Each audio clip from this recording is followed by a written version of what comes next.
Halo, aku Chris. Poppy and Chris Jet segera dimulai.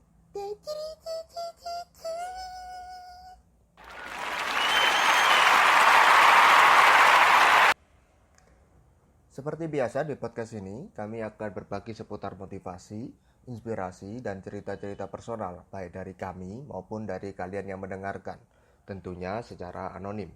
Sebagai disclaimer, kami bukan expert atau yang ahli membahas hal-hal seperti ini, tetapi kami ingin mencoba menjadi tempat bagi kalian yang memerlukan motivasi dan inspirasi, tetapi mungkin tidak sempat atau malas baca quotes-quotes atau buku-buku pengembangan diri. Di sini kami akan bagikan ke kalian secara ringkas dan mendalam. Kedepannya, kami juga berharap podcast ini bisa menjadi wadah bagi kalian untuk bercerita tentang apapun. Wah, mumpung Chris nggak ada di sini. Aku mau ambil coklat di kulkas ah. Kira-kira Chris taruh di mana ya? Di sini nggak ada. Di sini juga nggak ada. Mana ya ditaruh Chrisnya? Ngapain Bobby main-main di kulkas? Ayo, mau ambil apa? Poppy mau ambil coklat. Udah lama Poppy nggak makan coklat. Bobby masih batuk gitu, belum boleh makan coklat. Tapi Poppy mau makan coklat. Masih tidak mau nurut ya? Ya, Poppy mau makan coklat. Ya udah, coklatnya aku taruh di atas sana. Tuh, lihat. Memang kamu bisa ambil. Oh, jauh. Poppy nggak sampai. Chris tolong ambilin ya. Please. Tidak boleh. Please. Tidak boleh. Tunggu sembuh dulu.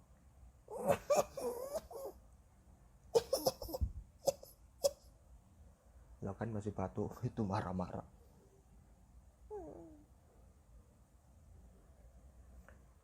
Batasan. Apa yang pertama kali timbul di pikiran kalian kalau mendengar kata batasan?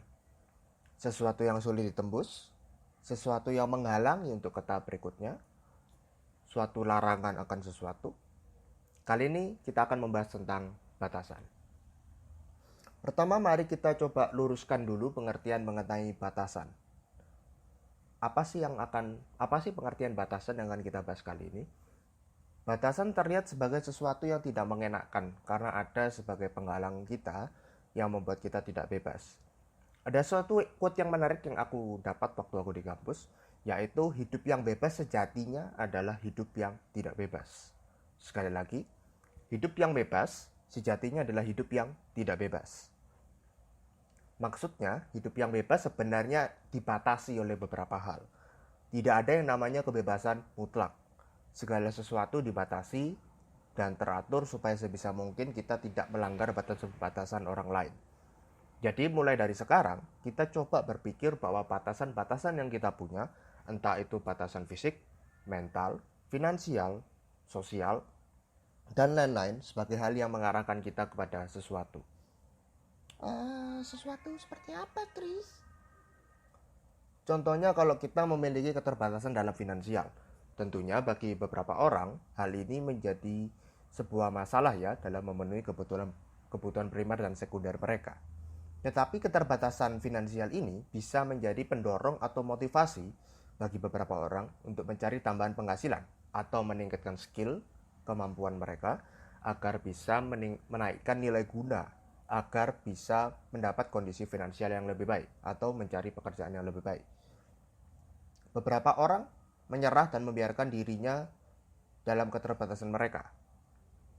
Contoh lain adalah kalau kita memiliki keterbatasan kesehatan, entah itu keterbatasan kesehatan secara fisik atau mental.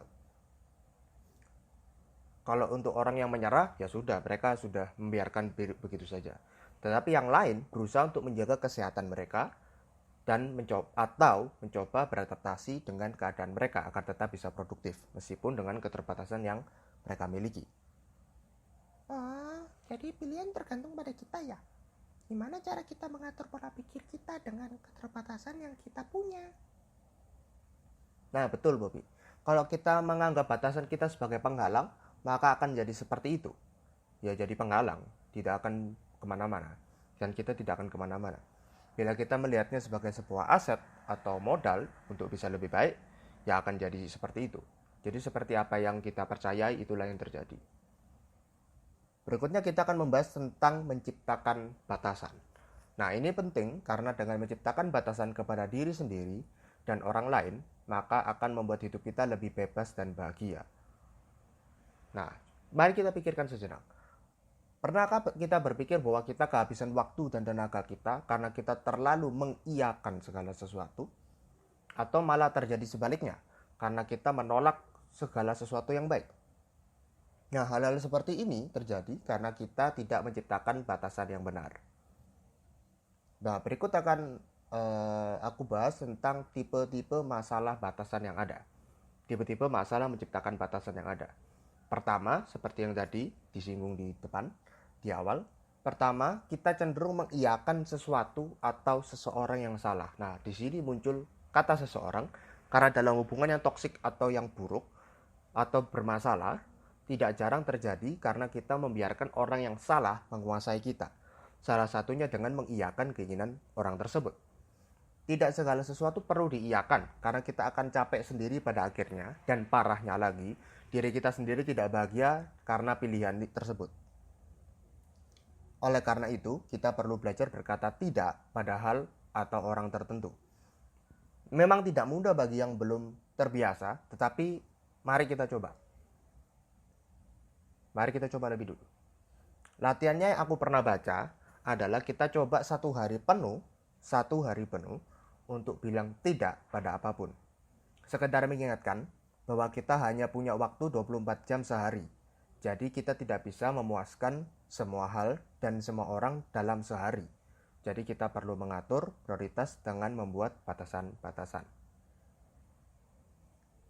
Yang kedua adalah kebalikan dari yang pertama. Kita cenderung mengatakan tidak pada sesuatu atau seseorang yang baik. Jadi ini kebalikan yang tadi. Kita menolak sesuatu atau seseorang yang baik karena seakan hal tersebut akan menyiksa atau tidak mengenakan untuk kita. Untuk hal itu kita perlu melihat ke depan. Gak ada apa-apa di depan kok. Apanya yang ada di depan? Ya bukan di depan begitu, Bobby. Maksudnya di depan itu melihat jangka panjangnya. Nah, kita lihat apakah hal ini akan cocok dan baik untuk kita di kemudian hari. Bila memang menurut kita cocok dan menjanjikan, alangkah baiknya kalau kita coba. Mengambil langkah pertama memang tidak mudah, tetapi kalau kita sudah melangkah, langkah berikutnya akan terasa ringan dan mudah. Nah, masalah yang ketiga ini akan sedikit menjebak, agak tricky ya. Yaitu saat kita bertemu orang-orang yang tidak menghargai batasan-batasan yang telah kita buat. Jadi kita sudah buat batasan, orang lain tidak menghargai itu. Dan menabrak atau membuat kita keluar dari batasan. Ini bisa ada di segala segi kehidupan. Orang tua, anak, pasangan, saudara, rekan kerja, atasan, anak buah, dan lain sebagainya. Ada tipe orang yang mendorong batasan kita secara tidak sengaja, dan ada yang melakukannya dengan sengaja, atau istilahnya manipulatif. Orang yang manipulatif mendorong batasan kita dengan sengaja agar celah kosong yang kita buka kepada mereka dimanipulasi untuk kepentingan mereka. Masalah ini bisa diselesaikan sebenarnya bila kita dengan jelas memberitahu batasan kita kepada orang tersebut dan tetap membiarkan batasan itu ada bagaimanapun sikonnya. Jadi ketegasan diri sebenarnya. Memang bagi yang manipulatif, khususnya mereka bisa memanfaatkan rasa kasihan atau kelemahan kita, misal untuk memenuhi keinginan mereka. Kita tidak boleh lengah dan memberikan celah agar mereka bisa memanipulasi kita. Yang terakhir tentang masalah dalam membuat batasan, yaitu saat kita bertemu orang-orang yang tidak mengetahui kebutuhan orang lain atau tidak bertanggung jawab untuk memenuhi kebutuhan orang lain.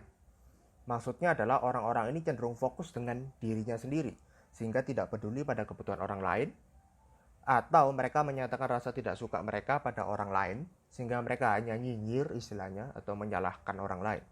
Kalau memang kita mau dan punya peran untuk itu, kita bisa mengingatkan orang-orang ini akan kebutuhan orang lain, karena setiap kita berhubungan satu sama lain dan pastinya tidak bisa banyak bergantung pada diri sendiri. Membuat batasan begitu penting untuk membuat diri kita bahagia dan memenuhi prioritas hidup kita. Dan yang penting lagi, batasan yang telah kita buat harus jelas dan tegas bagi diri kita sendiri dan orang lain. Sebenarnya masih ada lagi yang mau aku bahas soal batasan, khususnya tentang batasan dari dalam diri kita dan orang lain, serta cara mengatasinya. Tapi untuk pembahasan kali ini sekian dulu ya, ditunggu di episode berikutnya. Ya, bersambung lagi dong. Kapan lalu sudah bersambung, sekarang bersambung lagi. Ya biar supaya ikut lanjutannya biar bisa nyambung terus gitu pembahasannya. Oh iya. Nah, sekarang bagiannya Bobby sekarang. Oh ya, jangan lupa untuk like, komen, dan subscribe agar bisa terus memantau episode-episode berikutnya. Kalau ada yang mau tanya, kasih saran, atau cerita pengalamannya soal batasan, bisa langsung DM di Instagram aku di @poppy.lilmaki. See you, semoga hari ini semangat dan bahagia.